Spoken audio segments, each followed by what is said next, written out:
You're listening to The Portfolio Composer, hosted by me, Dr. Garrett Hope, where business and creativity go hand in hand. Join us at theportfoliocomposer.com for news, talks, and workshops. This episode is brought to you by Dorico, the music notation software from Steinberg. Dorico Pro 3 is a major new version with game-changing advances in note input, notation, and engraving. Also available from Steinberg is Dorico Elements, an entry-level application that packs all of the essential power of Dorico Pro into a simple, streamlined package that is ideal for those getting started. Find out more later in the show. Hello, everyone, and welcome to episode 243 of the Portfolio Composer podcast. If you haven't heard yet, the Ultimate Music Business Summit is just a few weeks away. It's right around the corner. Today's episode is a special one because it was originally recorded for the Flute 360 podcast, which is hosted by my friend and colleague, Dr. Heidi Kay Begay. So this was a conversation between Heidi, myself, and Arthur Brewer, who has also been on the Portfolio Composer. The three of us together are the executive committee of the Ultimate Music Business Summit, and we spent this conversation talking about the summit and what you can get out of it, and I wanted to share it with you guys as well. I hope you get a lot out of this, and go to musicsummit.biz and get your ticket. You really don't want to miss this. The ROI on that small investment will be huge. See you there. Hey there. Welcome back to another Flute 360 podcast interview. Today's conversation brings me so much joy. I am pumped, over the moon, ecstatic, because I have two wonderful musicians, two wonderful composers, and not only are they phenomenal at what they do, but they are my colleagues, and even more importantly, they are my dear friends. And when all of those things come together, I believe that amazing conversations unfold and there's wonderful synergy. So through the podcast lately, we've been doing a lot of flutey things. We've been submitting video proposals to flute festivals. We've been talking about your artistic voice. So we are going to mix things up a little bit and talk businessly. We're going to focus on you, the musicpreneur, and who better to have on the show than Dr. Garrett Hope and Arthur Brewer. So welcome, gentlemen, to the show, and I cannot wait to dive in. Thank you. Yeah, happy to be here. Yeah. I love your reactions as I was introducing you, and you're like, okay, here we go. We're on this ride. Oh, shoot. But no, it really does bring me a lot of joy, and I really wholeheartedly mean what I say. And the other thing that I want to throw in there is that these two gentlemen, as we've been working on the Ultimate Music Business Summit for the last 4 or 5 months, I just want to say I've been learning a lot from you guys. You don't even know it, but you motivate me, you inspire me, and I'm learning tons. So thank you for being in my world and in my orbit. Well, it's been a two-way street. Absolutely. Cool. Okay. So do you guys want to introduce yourselves briefly before we talk about business topics? All right, I'll go first. My name is Arthur Brewer. I'm the composer in residence for the Tualatin Valley Symphony and the Tualatin Valley Community Band. And I also am a web developer. I've had a business called Firespike now for about 20 years. And I am a composer, speaker, and coach, and I am the composer in residence for the Lincoln Community Concert Band here in Lincoln, Nebraska. And I have been serving composers and other creatives for 6+ years now, trying to help creatives learn what it means to run a business as a creative in the 21st century. Cool. And both gentlemen are podcasters. Arthur is a newbie, so he's getting his show off the ground. And Garrett is the host of the Portfolio Composer, and he actually was on a Flute 360 episode about a year ago. I believe you're episode 126. So if any Flute 360 listener wants to go back and listen to that, 126. I really do know, this is a fun fact, I don't think many people know this, I really do have most of my episode numbers with the correlating guest memorized. Do you really? Yeah, I really do. Wow. Yeah. I do not. Well, I think you have 100 more than me, so that's fair. Yeah, but you're quickly catching up. Yeah. And Jason Heath, we've all been on his show lately. He has like over 800 episodes. Yeah. It's insane. So today's focus is going to be a little bit of everything. We're going to throw down some gold nuggets on how we can help you, the musicpreneur, but we are also going to highlight this amazing event that is going down January 6th, 7th, and 8th in 2022. It's called the Ultimate Music Business Summit, and Garrett is the founder of UMBS. And this year, Arthur, Garrett, and myself have been working on version 2. And we're going to talk about that later, but we want to dive into some topics that have been pain points for you. I've been listening to you through emails and DMs, and we want to serve you. So the first topic that I want to kind of go round robin is, what are some of the necessary skills that the present day musicpreneur needs to have in their back pocket to be successful? And Arthur, if you want to start, you can take the lead. All right, I will go first. I think one of the most important things to have in your arsenal of tools is communication skills.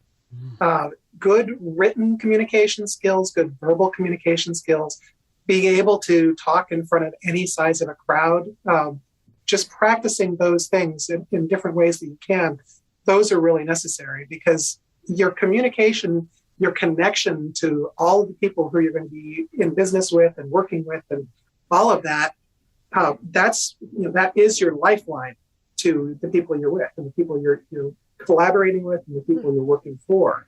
So being able to make sure that you can send an email or a social media message or so forth that's spelled correctly, that uses proper grammar, and making sure that you're polite and things like that. I think being able to speak in front of a crowd a little bit, just like off the cuff, somebody like shines the spotlight on you and says, here's so-and-so and baby what, and you've got to be able to just stand up and say, yes, have your little elevator speech or your touch points, your talking points about what it is that you do and who you are, have those available. And I think that's kind of the first and foremost thing to have is the ability to communicate in a professional way. Oh, I couldn't agree more. And that's one thing that I've been saying through Flute 360 is that's one of the many benefits to podcasting for me. Since being a podcaster for 3.5 years, I'm not always the best, but my communication skills, both orally and written, has improved, especially the oral side of things, being able to be very concise with what I want to say. And like you said, Arthur, hitting those main points, it takes practice. And if you're not actually doing it and practicing these skills, then these skills can be a little weak and we need to strengthen them. Mm-hmm. Right. Also, the not saying a lot and not getting stuck on things, just practicing those things are, they're essentials. And you get that with the podcast because you hear yourself over and over as you're recording yourself. And you can hear those little verbal twitches and verbal tics that you have. Yeah. Just wait till you start editing your podcast. And then you get to around your 200th in 1 hour and you're like, never again. Well, I already work on videos, so I have done a lot of editing on videos, and I've caught myself with the and with my particular tics. I've got certain phrases that I use a lot myself. So, but knowing those is very important. Know yourself. Yeah. And the likes. Mine is, oh, shoot. I say, oh, shoot, probably 20 times in one episode. But I'm consistent because when Eric is editing the episode, my oh shoot has the same inflection. So you can see the audio file and he's like, here we go. And they look identical. So, at least I'm consistent. Yeah. But no, I couldn't agree more, Arthur. I think communication skills is vital. Yeah, excellent. Garrett, what would you like to add? Well, first I'd like to say that Arthur stole mine. But to back that up, I couldn't agree more. And I often, when I'm creating content, just try to get it done as quickly as I can. And there was a few years ago, Arthur was very gentle in saying, I think I can help you edit some of your blog posts. So for a while there, he was helping me make sure all my grammatical structures were in place and I was spelling words correctly. Because I like to get stuff done and then just put it out into the world without looking back at it But that was a mistake. And I learned that from Arthur, because that kind of communication puts forward the wrong kind of presence. And Arthur, I'm just affirming what you're saying here. Like, it's really important, especially because we don't get multiple opportunities to make that first impression, right? And if that's the first time someone's encountering your content, having it spelled right with proper grammar, it doesn't mean you're writing like the dictionary. It just means you're communicating well. So that's critical. But my kind of critical business skill, to answer your question, I think really has to do with the mindset. This is another thing that Arthur has helped me with, and others. But as I've coached multiple creatives, especially composers, I've seen some common traps that we fall into. Some of these have to do with money and lack, and the idea that real musicians have to be poor or suffer for some reason. But then the imposter syndrome and the inner critic, all of these get in the way of us being able to create what we want to create and to serve the people we want to serve. It could be related to stage fright, or the fear of just getting in front of people to say what you have to say. But that same fear and those insecurities manifest when we're trying to create something new and put it out in the world, and to ask for someone to pay for what we're creating. Lessons, recordings, courses, coaching packages, you name it. All of these things are related. So as much as communication is important, I would put right up there alongside it the stuff that's between your ears, and making sure that you're not getting in your own way and creating your own traps. Very well said. And yes, owning your value is a thing. Because when I was being coached by you, Garrett, a year ago, you were baffled at how much I was asking for flute lessons. I remember to this day, your mouth dropped and you said, "Why are you charging such a low price?" And I said, "Well, that's the going rate within my district." He's like, and you said, "No, you are absolutely not doing that." Yeah. And you never really put your foot down with me, but you put your foot down. You're like, "That is not happening." And I was like, ooh, and it takes a while to kind of put on that new outfit and to feel it out. You're like, $100 for an hour lesson? Okay, like, how does that sit with me? And at first, it kind of put a weird taste in my mouth, But when you recognize the expertise and the amount of time, I have been honing my teaching skills and my playing skills. And you look at it and you think of how much I've invested in my own lessons and my own growth, then you're like, well, $100 an hour really isn't a big ask.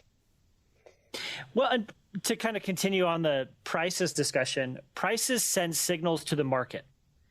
It's related to value, but it's different from value. And a beginning student is going to look at that rate and they're going to be like, "Oh, that's not for me." And that's right, because a beginning student doesn't know what their commitment level is yet. I first started teaching guitar lessons when I was 16, and I think I charged like $10 a half hour. I mean, this was like 30 years ago, but that wasn't a proper exchange of value. And as a student, I remember my parents paying for clarinet and guitar lessons and piano lessons when I was a child, and it was pretty cheap. But then when I was in high school and I was preparing to audition for university, I started studying with university professors, and all of a sudden I was paying 4, 5, 10 times the amount. And that's what we're talking about here. Because that price sent a signal of the quality of lesson I was going to get and the expectation of what I was going to have to do and what I was going to get out of it. I was no longer taking beginning lessons, right? I was taking professional level stuff. And that's what I was appalled about with you. Like, you have a DMA. You're preparing people to audition for graduate school. So the price needs to reflect that. Yeah.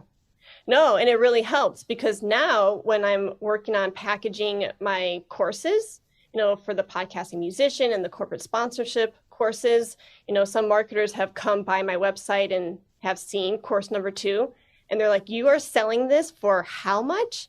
And they're like, "Xnay." And so, literally a business coach told me, like, "You're selling this for," I forget what the original price was, like $150. She's like, "Guess what? You're now selling this for $1,500 because you're teaching people how to make money. Why are you not owning your own value?" And I was I was able to just go ahead and switch that and not even question it because of the work you had done with me prior. Now, I want to point out to both of you that you have brought up another really beneficial thing for people to have in their arsenal, as you know, to be thinking businessly, or to be a musicpreneur, and that is get the right people around you and listen to people who are already doing the things that you want to do. Having somebody who can help you with your communication, having somebody who can help you with your pricing, having somebody who can help you with your skills and your own abilities and what it is that you do. Those are all hugely important. And if there's something that you can't do yourself, get somebody else in your life who can do those things for you. I love it. Yeah. That could be tip number 3 under this topic. Absolutely. Let's make it tip 3. Yeah. Well, tip number 4 is something that I would like to throw here in the discussion, and that is we can't do it alone, and we have to network. And not networking in the sense of this sleazy, like, what can I get out of this person, but networking in the sense of finding the win-win for everybody. We can't do it alone, whether we are, and think about it too, we're musicians. Music, I think you said this in a past conversation, Garrett, music is communal, right? Yeah. And we come together and produce sounds together in an ensemble and pull off music off the page. And we, whether you are designing a course, you need perhaps an audio video engineer to make it look really good and make it sound really good. Perhaps you need some co-teachers to come in and teach a field of expertise that perhaps really isn't within your wheelhouse. Or you need a marketer to help sell and get that thing off of, from your computer to people's digital shelves. Perhaps you need a website designer to help design, Arthur, help design a website so that way your customers can easily navigate, from point A to point B, etc. So those are examples, but the main thing here is we can't do it alone. And so my encouragement to everybody is to reach out to somebody new every day. I probably reach out to a new person at least once a day. Mm-hmm. And within those 30 days in the month, I have made 30 new connections. Now, will those 30 new connections scale instantly? Probably not. A lot of times people are busy with other projects. They're working on their UMBSs or their websites or whatever, and they don't have time as of now to work with you. But eventually those relationships could circle back and scale. And you never know how a relationship, where it's going to start off, but then like how it's going to grow and how you will be coming back into each other's lives time and time again. And from those 30 new connections every month that I make, probably, and I was talking to Eric about this last night, probably a good 5 of those 30 relationships within the month for me will scale. So, and it's only by putting yourself out there. You have to step outside of your comfort zone and send that DM or text somebody or call them. Like, you have to actually do it. Not think, and it's easy because things like that, other things sometimes have a higher priority. Like, oh, I have all these emails, I have to teach all these lessons, and building your network and expanding your orbit is like a slow needle mover, right? It's like hitting long-term goals. So something like that could easily be put on the back burner, but I'm encouraging people to, start implementing these small steps a little bit every day, because over time, one new relationship a week doesn't sound like much, but in the long run, boy, it can do wonders for both their side of things and your side of things. And I would like to add on top of that these should be part of your business systems. And what that means is every week I reach out to X amount of people. It's just a thing you do. Like on Mondays, I'm going to send these emails or whatever. And as you said, it is a long-term thing. It's not going to show fruit tomorrow or next week or maybe even next month. But you have to be planting the seeds so that when the harvest is ready, then it's there. Like you said, if you put it off, and as a composer, for me, this means next time I want to build a project, I'm not starting from the beginning. I have people already in communication with me who are interested in what I'm doing, who are performing my music, who are ready for the opportunity. And it takes these kinds of constant reaching out and building relationships that you just described. Yeah. I kind of feel like I'm bouncing things back to you on everything you guys are saying, because you've both hit on another item that's an important thing, which is time management and protecting your time. Making sure that you are avoiding distractions and making sure that people know when you're available and when you're not. Make sure you have your boundaries around your time. And when you have your things scheduled, that time is sacred to do those things. And then, of course, the time management of these are the things that I'm going to do each day, so that over time, you do have that growth. And, it's like exercise or dieting or anything else in life. If you don't do it every single day, if you don't do it regularly over time, you're not going to immediately go from being hugely overweight to being a bodybuilder. It just doesn't happen that way. So it's the same thing with everything else. You need to put in, there's the idea of the 10,000 hours. You need to put that in with every skill that you've got. Mm-hmm. I agree. Yeah. And I feel completely validated, not only with what you gentlemen are saying, but also a phone conversation that I had a few days ago. As you know, I reached out to BG France for UMBS, and Jimmy and I were talking, and he's a phenomenal guy. He's actually the operations manager for North America. And he said right away in the beginning of the conversation, we hadn't really even gotten into much details about UMBS. And he said, we can't do it alone.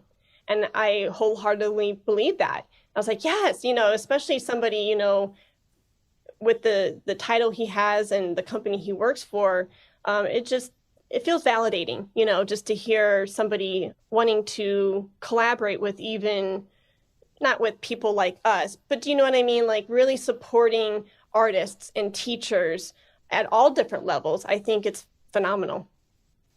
But perhaps bouncing off of what you said, Arthur, you said something about time management. I was not anticipating this, but how do you manage your time?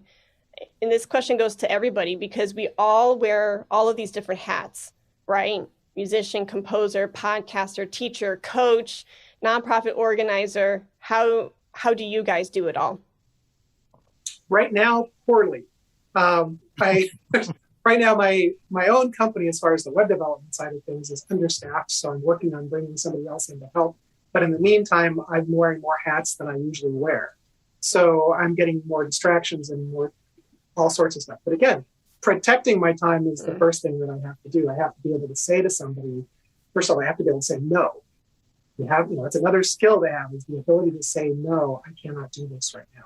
You have to be able to protect your time so that you have time to do things that are important. Mm-hmm. And if you just jump at anything that anybody asks you to do, then you lose that focus on what is important.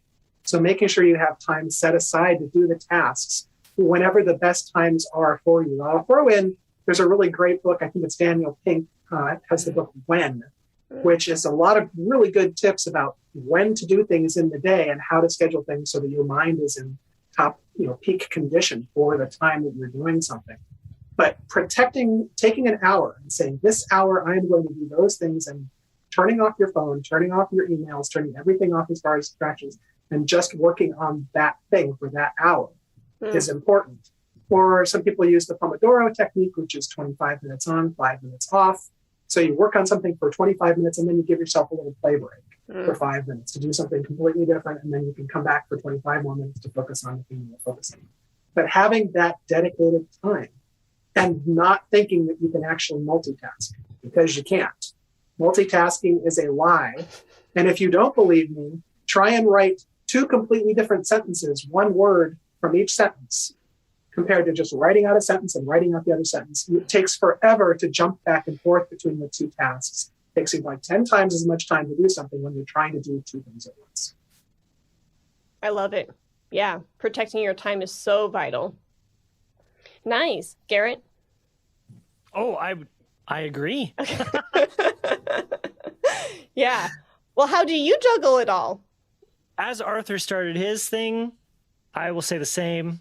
Poorly. When I'm really on top of things, I tend to give myself large chunks of time. I have found that it's better for me to dedicate half days or whole days to particular projects rather than trying to do them in smaller, like 90-minute or 60-minute chunks. And this gets back to the multitasking, but the task switching time is hard on me. Like, I just don't do that well. So it's better to say, okay, today I'm just going to do this. And then I can dig in and do it, even if I take small breaks, but I'm not switching the bigger task. So that helps. But life gets in the way with family emergencies, or as we're planning the things that we're building and in the business. Sometimes it feels like I'm just going from emergency to emergency. So to stop that, I have to do some deeper thinking. You have to pull back a little bit and figure out, okay, where are the priorities? What are the real emergencies? And what can I let other people do for me? Or what can I pay someone to do for me? Which is something that we referenced earlier, that outsourcing bit. I don't have to do it all. I can build a team, and there are some things that I can do really well and that I should do because that's the heart of my business. Like, I should be the one who's writing the music that has my name on it. Right. But that doesn't mean I need to do all of my scheduling. That doesn't mean I have to reply to all the emails. And I can say no, like Arthur said. So I'm talking very high level here, not nuts and bolts so much, except I would encourage people to consider dedicating entire days or larger portions of the day. Because the research I understand is that the human brain can really only do 3 to 4 hours of like real high level activity a day. So if my highest level activity is composing or creating something else, it's better to give one longer period and just dive in all the way and get into the flow state as quickly as possible than task switching. And to know what time of day that's good for you. What time of day, are you most active, and dedicate that time. Because we wake up at different times, we go to sleep at different times. People have different kind of, biological flows in their energy. And if you're just not a morning person, don't schedule your stuff for the morning. If you're not a night person, don't schedule your stuff for the night. I'm a morning person through and through, but I have a pattern of getting into projects and starting to work right before bed, and bedtime keeps getting pushed back and back and back. So I'm sleeping less and less and less until after a while, I'm like, my body said, you're done. Then I sleep for a really long period, and then it starts over again. So lately I've been very intentional. It's like, I'm going to go to bed at the same time every day, just whether I want to work or not, so that I can create better work patterns throughout the day. And I don't push the procrastination off.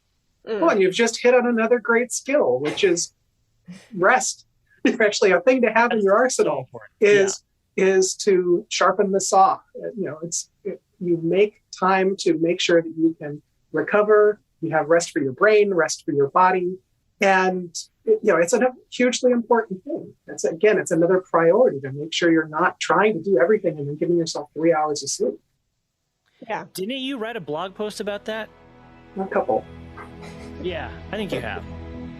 This episode is sponsored by Dorico, the future of scoring. And we want to feature real Dorico users so you can know that real composers out in the world today are using Dorico to make their careers happen. My name is Adam Shoemaker. I'm an arts administrator and composer and professor. The more I learn, the more impressed I am. It's just like, oh, wow, they did it that way. That's so smart. Just the ability to start from no real commitment of key and meter, and then being able to make those changes on the fly without dire consequences was really a cool feature. It runs really well. I first launched Dorico on an 11-year-old iMac, and I really didn't have many problems notating in it, even with the old computer. Now that my setup's more modernized, it's been so fast and so fluid. It looks great and it feels great, and it's easy to play off of as a performer. As a previous user of both of the mainstream notation softwares out there, I can highly recommend Dorico as a great solution for anybody entering the notation software world or looking to switch. Dorico just really took its time to figure out the best way to do things to service composers and arrangers and performers.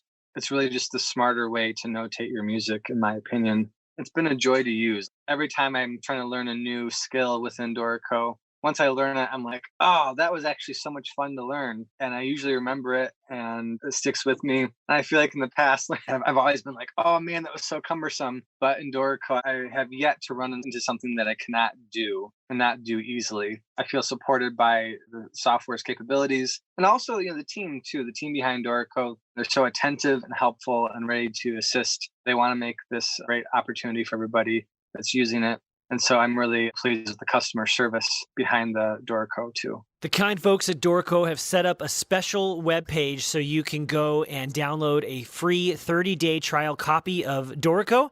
So go and do that. I have been using the program and I'm absolutely in love with it. Go to www.steinberg.net/TPC. Speaking of Daniel Pink, I am a huge fan. I love his book, Drive. So if anybody wants to read that, I would recommend it. And I would recommend To Sell as Humans. Now you have 3 Daniel Pink books that you should read. Nice. I haven't read that one. Oh, if you have fear about selling, okay. What Daniel does is he demonstrates very well that it's an everyday activity, no matter what you're doing. Because selling is just about getting someone in line with your viewpoint. And sometimes that means I want you to buy this thing. But when you're negotiating where you're going to go to eat with your partner or your friends or with your child, like getting them to pick up their mess or, do the dishes, whatever, that's a form of selling and it's a form of communication. And so when you begin to think about it like that, it makes the process simpler and less fearful. Love it. So the other thing that I would throw into time management is that I am a very visual person. So for me, like on my whiteboard, I have a triangle drawn out and my priorities are in tandem with this triangle. So the base, the largest part, is my biggest priority, and then it goes up to the tippy top. And my base is like my spiritual walk, my faith, my health, my family, and that includes my niece, my sister, mother, husband, my friends, my music, and how I interact with music, both as a flutist, as a listener, things like that. Being an educator, my business, traveling. I love to travel, hobbies. So that was a lot. But if I am not in tandem with that triangle every day, I feel like I'm all scattered. So for me, if I'm jumping right into business, that's right in the middle of my triangle, and I don't ground myself in meditation, if I don't talk with my husband in the morning, if I don't eat, because easily, we as musicians, I think, are very detail oriented and get really excited and passionate about the things that we have our hands on. And it's so easy for me, and maybe it's just me, but it's so easy for me just to start diving into work. And it could be like 10, 11 o'clock in the morning, and I'm like, I haven't eaten yet.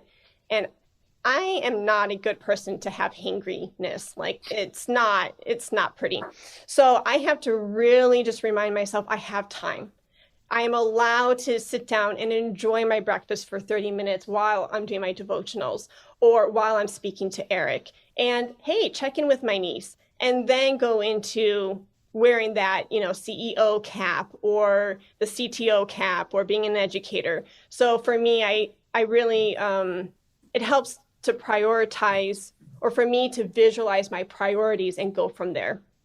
So a couple other things that I've been hearing from Flute 360 listeners is getting their creative projects off the ground can be kind of rough.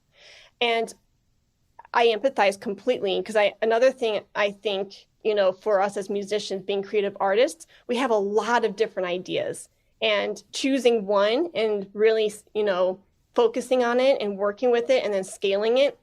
Perhaps maybe we have our hands in too many pots and we're like, oh, but I want to write this piece and I want to help on this festival and I want to organize, a competition. Perhaps that happens. I don't know. So my question is, and the topic that I kind of want to bring up now is that, well, how do you get your creative projects off the ground? Like what do you do? How do you choose? How do you choose a creative project that you want to focus on? And how do you get it from, scratch to launch? Okay, I'll go first on this one. First off, for me, and I'm in the middle of this right now with the Melodology podcast. And getting something started is always harder than keeping something going. Okay. Getting the first bits of it in place, getting the process, getting the habits, that's the challenge first. Because once you have something that exists, it wants to continue existing, especially creative things. I have a really strong belief in creative things having souls and spirits of their own and like minds of their own. They want to exist. If you don't create a particular thing, it's going to find somebody else who will create it. That's something that I firmly believe in, and I've lived that. I've had ideas, creative ideas that then I didn't follow them up. And a couple of years later, they are, big hits. And I'm like, that was something that I came up with the idea for that. So get started, but also set up expectations. Don't just set something up on your own. Don't do it completely privately. Tell people about it. Put out that you're doing this thing. Tell people who can keep you accountable for when you're doing those things. Involve other people in those things. So, get the people who are potentially going to be, sponsors or participants or technical support, emotional support. Get those people around you knowing that you're doing this thing, and they're going to hold you accountable for it. And then start setting the schedule for when you do those things, and have the other people involved in the schedule for when you're going to do those things, because then you are going to be held accountable. They'll show up and they'll say, is this ready? And you have to have it ready at that point, whatever particular moment you're in. So again, right now, what I'm doing is I'm setting up the people who are going to be my guests on the Melodology podcast, what things we're going to be talking about. What's the format of the podcast going to be? What tools am I using to do the recording and to do the editing?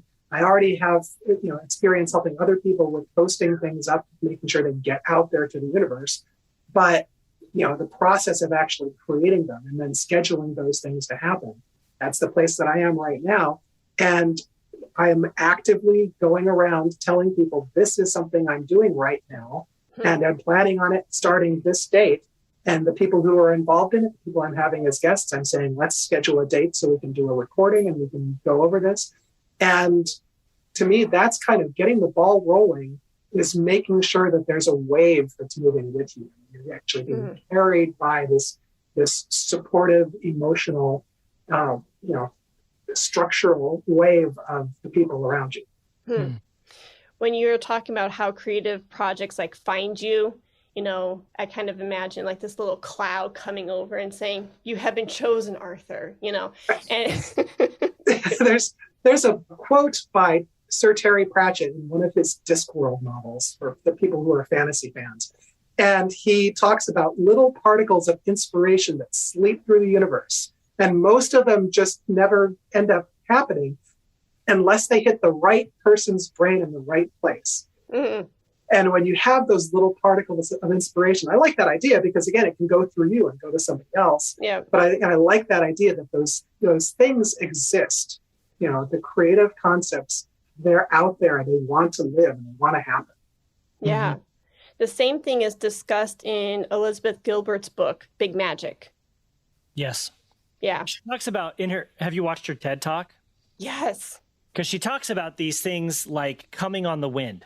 And they come in and you have to be receptive, right? So that's being in a creative state of mind and doing the work of showing up. But if you don't catch it, it's just going to keep on going. Yeah. I love it. Anything that you want to add to this, Garrett, about choosing creative projects and getting it off the ground? I know that for me, and this is what I encourage people as much as I can, you will never feel like it's ready. So you just have to ship the art, which is a Seth Godin term. And a lot of my best advice is the same as Arthur's, is letting people know about it, giving a deadline, being accountable. And one thing that's helped me, especially with this summit, is building a team. Because that aids in the accountability, and then it lifts some of the pieces off of, so I'm not doing it all myself. For one of the first times a couple of years ago, I hired someone to do to format my engraving. because I was just overwhelmed, and I just finished this big piece. I had to deliver it to the commissioner, and I had other projects that I needed to get to. And sometimes formatting the score can take many hours because you have all these little dots and they have to be in the right place. I mean, I chose the dots, right? But to make the score look beautiful and readable and all the parts and make sure the page turns work, which is a real pain in the neck, I just paid someone else to do it. And as soon as I made that decision and I wrote that check, a huge weight went off my shoulders. And then one thing that I've chosen to do as a composer when it comes to my music is I revise as little as possible. Okay. Because I look at the Beethoven model where you just keep going back and you keep saying, oh, I can make it better. I can make it better. And I mean, how many versions of some concertos do we have?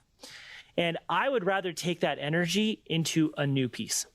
Okay. Or a new project or a new podcast or whatever, than to just going back and keep continually trying to refine something that I've already created. So my first bit of advice is to just put it out there. It'll never, ever feel like it's ready. There's a term that a lot of creatives are going to hate, but in the business world is called the minimum viable product. And composers are going to hate this because they're like, well, it's not perfect. And I would say it'll never be perfect. True. As long as you've expressed your ideas and you've said what you need to say, try it. Let someone perform it. And if you need to fix something later, you can. But then also don't live in a constant state of revision. Take that energy, that desire to make it perfect and create another new thing and then ship that out into the world. Yeah. See, I like to think of my creative creations as being kind of like people. They're not, people aren't perfect. And creations don't need to be perfect to be out there in the world. And if you're focused on making it perfect in the first place, you're never going to get done. Never. And and look at a lot of things that are out there, whether it's a podcast or a YouTube series or music in general, songs and so forth. Look at the things that are out there that people are creating and look at them with the mind of they aren't all perfect. They're not all exactly what they need to be. Everybody who finished those things still was thinking, I could tweak this a little bit more and it could still be better. And that's just the way it is with creative work and creation in general. There's always something else that you can do to change and tweak and so forth. And if you do that, you're going to miss your deadline. Give yourself a deadline. There's a tip. Give yourself a deadline. There you go. Yeah, I love all of this. And that's one thing the Flute 360 podcast has taught me is, things aren't going to be perfect. And early Flute 360 Heidi would have episodes just sitting on my desktop forever. And because it wasn't good enough, I went to revise and revise and revise. And then now, like older podcaster Heidi, it's just like, c'est la vie. I'm a human. I'm going to say ums and ahs, and it's not going to be perfect. And I don't have, and Eric doesn't have the time and energy to deal with crazy OCD me of saying, take this out, take that out. I mean, he would kill me. He literally would kill me.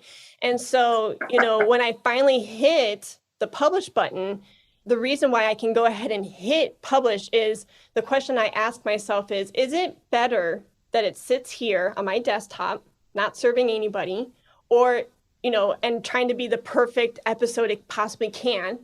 Or is it better to have it out into the world serving people, even if it's imperfect?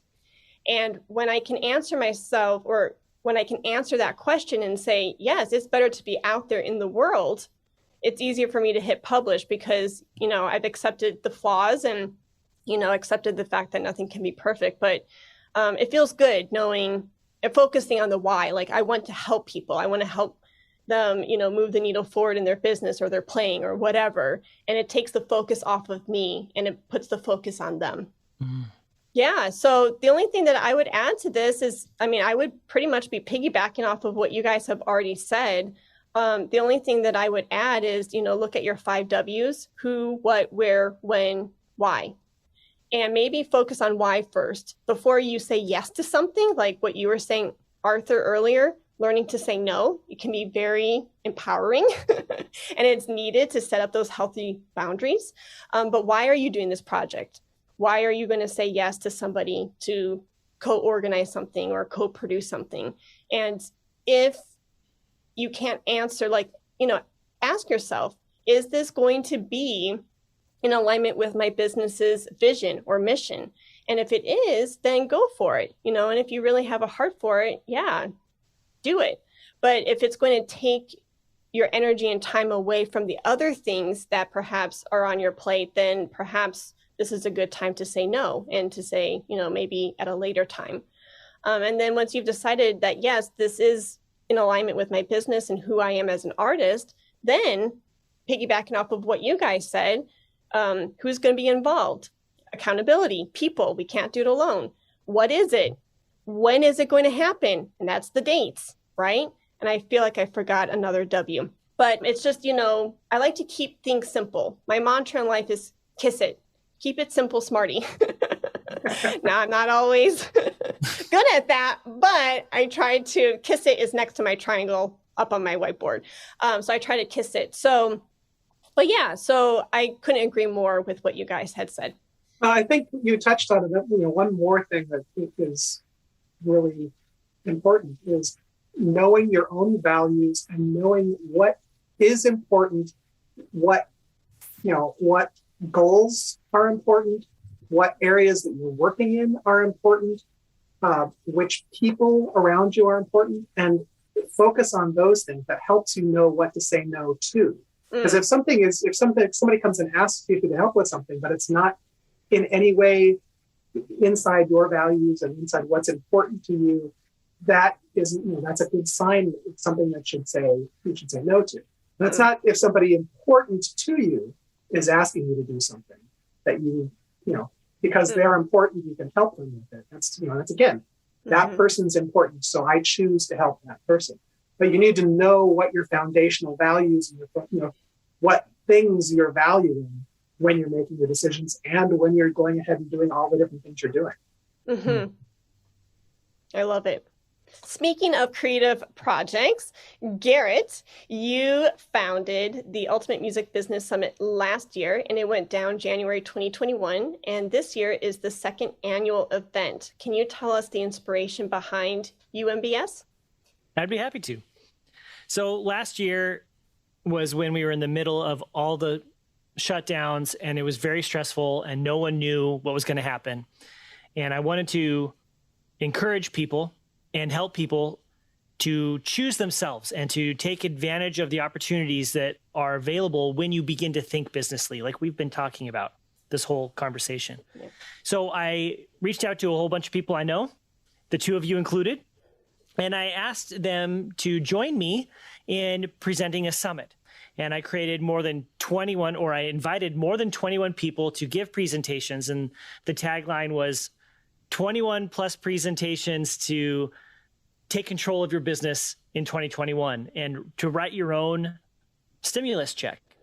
And it went really well. We had over 700 people get a ticket and show up. And I got great feedback and very helpful feedback from a variety of people. And we wanted to repeat it this year. The difference was I built a team rather than doing it myself. And that team is the two of you. And it's been so great working with you and making this bigger and better. We now have sponsors. We have 36 presentations, I think, including a keynote. Most of these presentations will be live, and then there will be the opportunity to participate in a Q&A with the presenter if you get the VIP ticket. There's going to be speed networking events that are going to take place. I mean, it's going to be pretty incredible. Yeah. And I think I've mentioned it before, but it's going down January 6th, 7th, and 8th, 2022, and you can go to musicsummit.biz. And is there anything, Arthur, that you want people to know about this specific event, whether it's like the topics or the presenters, anything that you think we should share? I think it's important to let people know that it doesn't really matter what part of music you're involved in. You're in the music business, whether you're a teacher, whether you're a student, whether you are somebody in production, whether you're a composer, a performer, all of those different things, you are in business. People think of themselves as an artist and therefore I'm not in business. No, you are in business. You still have to sell yourself. You still have to communicate with people. You still have a product or a service that you are creating.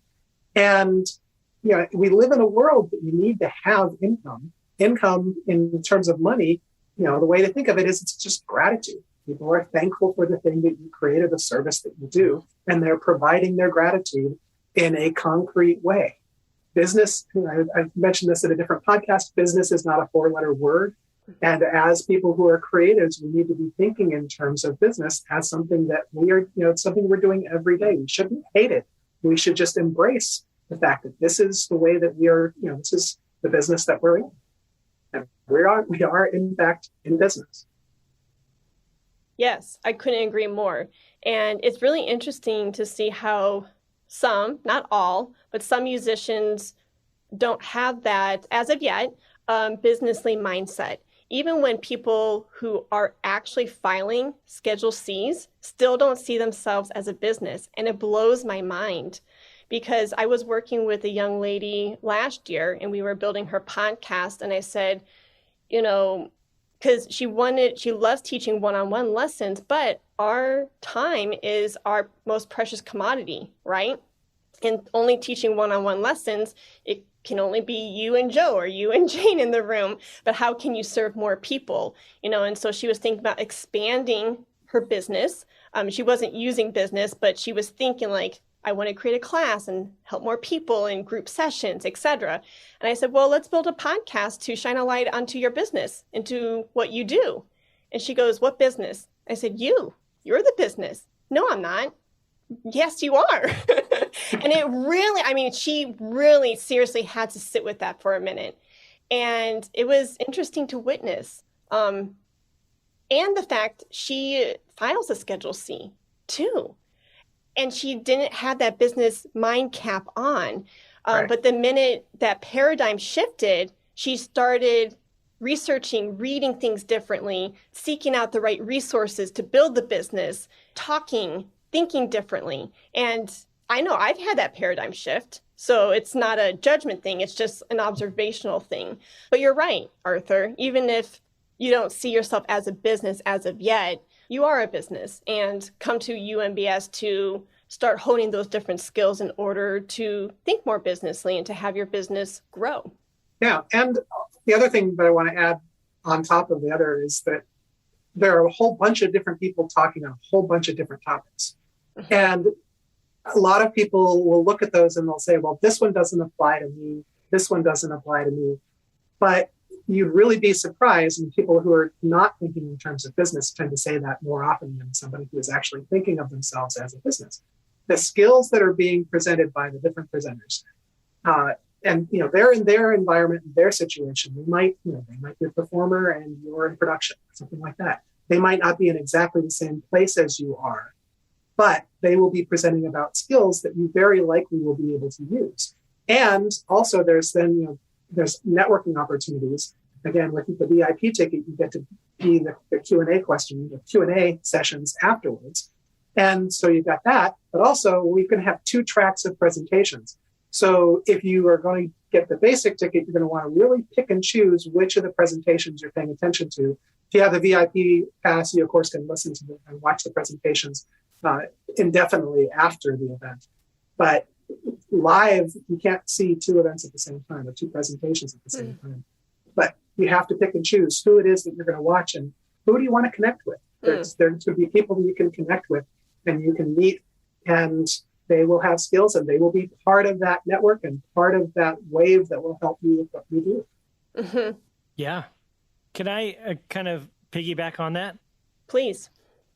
So I want to echo Arthur's sentiment that no matter what kind of niche you find yourself in music, there's something in every presentation that you can walk away with. If you come with an open mindset and you're willing to learn.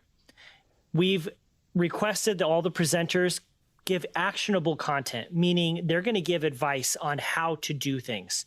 So no matter which presentation you watch, you should be able to walk away and say, okay, this presenter said I should try this thing. I'm going to try that in my business.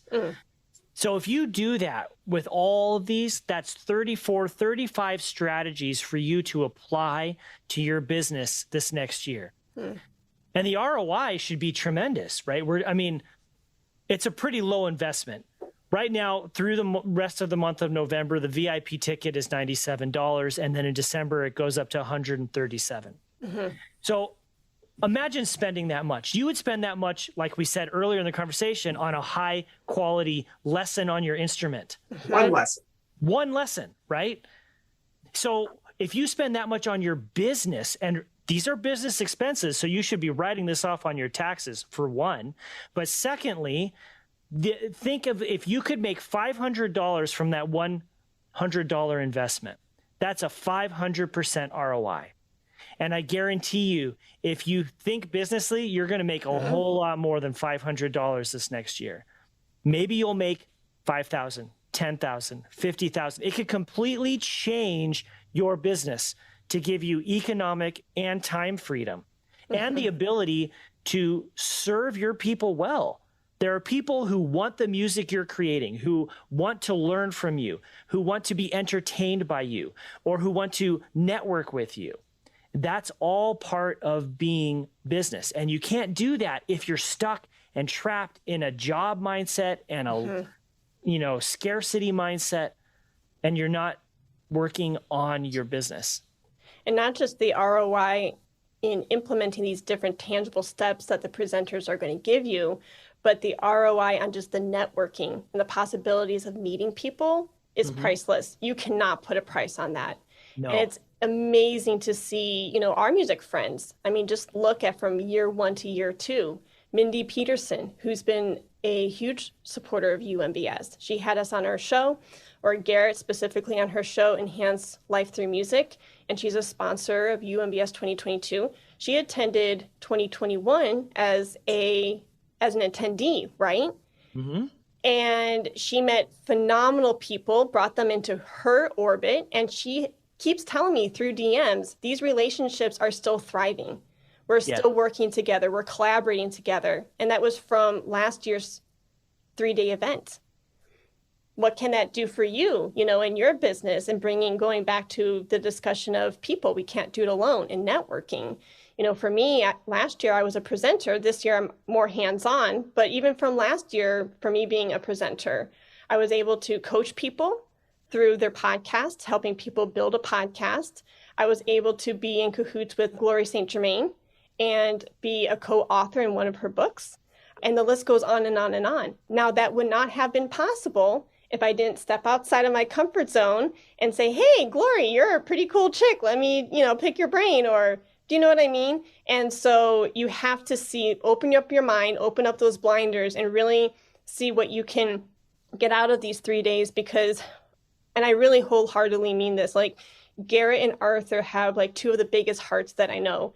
And the 3 of us getting together day in and day out in Slack and emails and meetings every week, we are designing this event for you. So if you're listening to this and you're thinking, oh, that's for Maria or Jose, that's not for me. No, this is for you. And everything that's being designed, from who we're having coming in as a presenter, or what they're presenting, like what the topic is.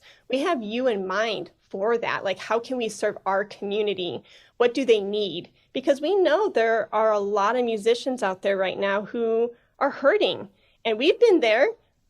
All 3 have been there. And so if we can lend a helping hand, right, and present these different topics and hold this amazing event, then we've done well. And we want you to be there. Is there anything else that we want to say about UMBS? I want to say, I keep looking at this and thinking, I want to create something good. I want to create something beneficial. I want to create something that helps people. That's the whole motivation behind this, is to just help as many people with their mindset, with their situations, with their motivations, and with all of their skills, help as many people as we can, and make this as big an impact as we can as a group. That's an important thing to me as part of my mindset myself, is helping. And that's what I want this to be. I want us to put this out there and to be something fantastic that just, again, creates a wave of motivation and creation and energy. kind of woo today. There's a lot of woo in this stuff that I'm talking about today. But you're right. We're creating a good energy, and that's going to magnify the more people are involved. And, when you're networking and when you're collaborating or when you're building a team, 1 + 1 equals greater than 2. Mm. And I think music making and business making is a lot like that as well. There is this energy. It's a positive energy. And we want, as Heidi said, we want you to grow and benefit from this. This is for you. We want you to get in on that energy and benefit. Yes. Well, I love today's talk. It has been amazing. We have hit a lot of different topics. Thank you so much for pouring out your talents and your expertise in talking about these music business ideas and topics. And, highlighting and showcasing this wonderful UMBS event brings me a lot of joy. So I appreciate your time, talents, and expertise. Thank you so much for joining me. Thank you for having us. Thank you. This episode of The Portfolio Composer has been supported by Dorico 3, the most advanced music notation software ever created. Dorico is designed to save you time, and it gives you the tools you need to produce beautiful and readable scores fast, so you can spend less time fiddling with menus and rules and more time doing what you love, making music. Now you can take Steinberg's music notation and composition software with you wherever you go with Dorico for iPad. Whether you're a composer, arranger, instrumentalist, teacher, or student, Dorico is the ideal app for producing beautiful sheet music that you can share as a PDF or music XML or print directly to your AirPrint-enabled printer. Dorico for iPad is available now in the App Store, or learn more at www.dorico.com/iPad. You can also try the full version of Dorico out completely free of charge for 30 days by downloading the trial version from www.steinberg.net/TPC. Try it today.